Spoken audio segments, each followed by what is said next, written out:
ಅದು ಅನುಮತಿ ಕೊಟ್ಟು ನಾವು ಮೇಕೆದಾಟನ್ನು ಮಾಡಿದಾಗ ಮಾತ್ರ ಅದು ಸಂಪೂರ್ಣ ಆಗಕ್ಕೆ ಸಾಧ್ಯ ಆಗ್ತದೆ.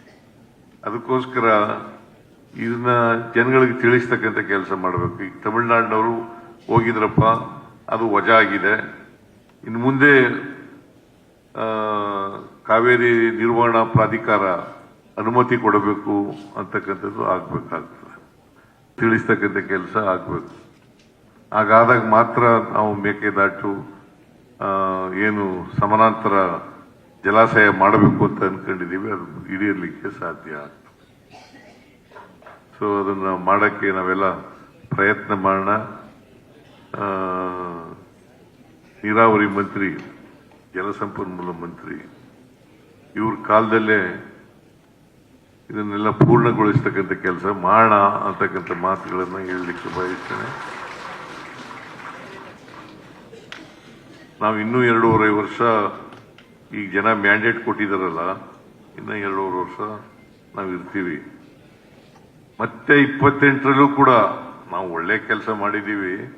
ಅದರಿಂದ ನನಗಂತೂ ವಿಶ್ವಾಸ ಇದೆ 100ಕ್ಕೆ 100 ನಾವು ಮತ್ತೆ ಅಧಿಕಾರಕ್ಕೆ ಬಂದೇ ಬರ್ತೀವಿ 28ರಲ್ಲಿ.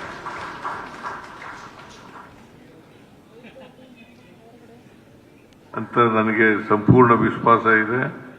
ಅದರಿಂದ ಈ ನೀರಾವರಿ ನೀರಿದೆಯಲ್ಲ, ಇದನ್ನ ಸಂಪೂರ್ಣವಾಗಿ ನಮಗೆ ಸಿಗ್ತಕ್ಕಂಥ ನೀರನ್ನ ಬಳಸ್ಕೊಳ್ತಕ್ಕಂಥ ಕೆಲಸ ಮಾಡೋಣ ಅಂತಕ್ಕಂಥ ಮಾತುಗಳನ್ನ ಹೇಳಿ ಇವತ್ತು ಅತ್ಯಂತ ಸಂತೋಷದಿಂದ ನೀರಿನ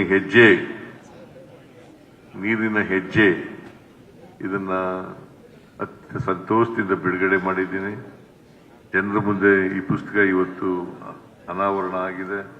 ನೀವೆಲ್ಲ ಓದ್ತೀರಿ ಅಂತಕ್ಕಂಥದ್ದು ನನ್ನ ಭಾವನೆ. ನೀವು ಓದಿ ನಿಮ್ಮ ಅಭಿಪ್ರಾಯಗಳನ್ನ ನನಗೆ ತಿಳಿಸಬೇಡಿ, DK ಶಿವಕುಮಾರ್ಗೆ ತಿಳಿಸಿ.